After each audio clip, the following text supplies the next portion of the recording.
En fait, depuis notre installation, on a diminué fortement les surfaces de maïs et de céréales pures pour mettre en place des prairies temporaires, travailler sur l'herbe, travailler sur l'autonomie fourragère, travailler sur le coût de production, travailler du coup sur l'environnement.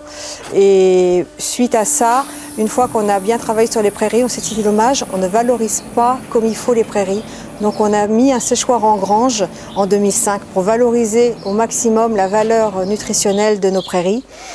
Et après, on s'est tellement rapproché de l'autonomie alimentaire qu'on était très proche du cahier des charges agriculture biologique. Et en 2009, nous sommes passés en système agriculture biologique. Et là, du coup, ça venait complètement dans nos idées de projet de vie quand on s'est installé, à savoir avoir une certaine qualité de vie, avoir un produit qui provient au maximum de l'exploitation et vraiment répondre à ce qui nous semble une attente du consommateur. Enfin, les gens de l'extérieur ont toujours un regard bienveillant sur notre façon de produire.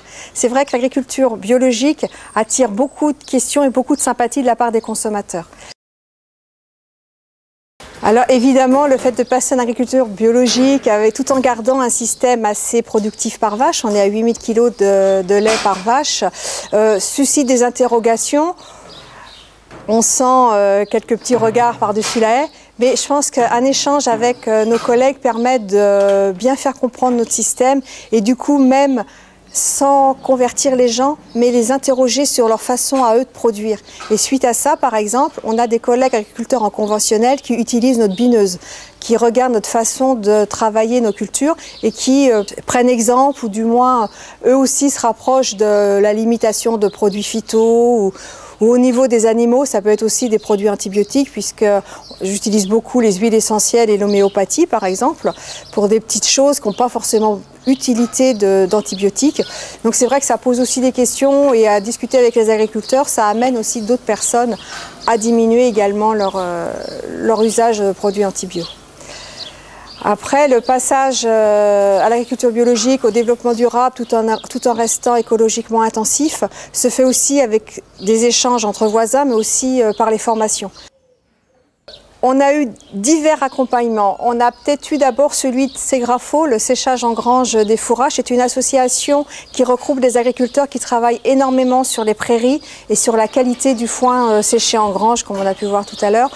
On a eu également des accompagnements par la formation de la Chambre d'agriculture sur également les prairies multi-espèces, mais également sur tout ce qui est méthode naturelle pour soigner les animaux.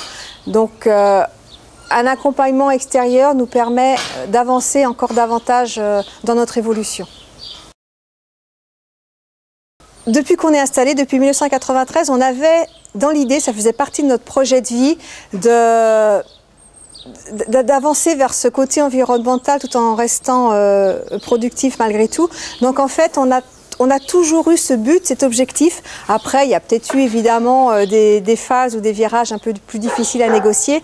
Mais à partir du moment où je pense qu'on est clair dans sa tête, qu'on sait ce qu'on veut, qu'on a un objectif précis, il est plus facile pour nous d'y arriver. Et ça s'est bien fait progressivement. L'implantation de prairies, le séchage en grange, l'agriculture biologique. Donc en fait, tout ça, ça a été une progression dans une certaine continuité. Et ce qui fait que je dirais que maintenant, on se sent bien. Je pense qu'on a encore 10 ans à faire. Mais je crois qu'on a atteint un petit peu nos objectifs de quand on s'est installé. On a atteint une certaine qualité de vie. On a un salarié qui nous permet de nous libérer, de partir en vacances. On a investi dans une exploitation qui restera techniquement performante et qui sera transmissible à un jeune. Et ça, c'est quelque chose auquel on tient énormément.